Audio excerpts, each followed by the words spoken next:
Buongiorno, dobro jutro, guten morgen. Buondì, we of Evelyn de vecchiaie. La vita è fatta di tre momenti, dall'imprint si pensa e si progetta quando si è giovani.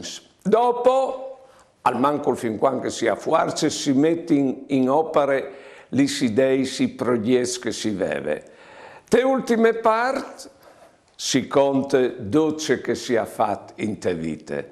Ecco, la vecchiaia.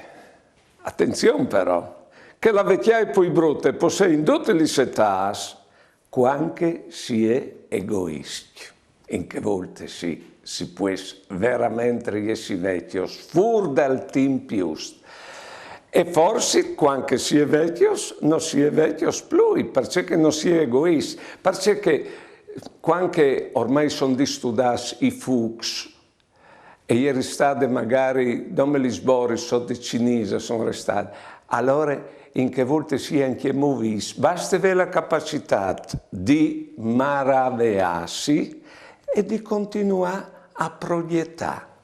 Oddio, la vecchiaia è anche i suoi dolori, e anche dai pensieri che saltano fuori, preoccupazioni che duelano forse poi dai dolori, ma dolori e pensieri e servono a distaccati de sicurezze che tu credevi di ve e des persone, e così tu capisci che tutto a ti è stato dato e che tu hai preparato insomma a consegnare tutto. Buone giornate e buone vite.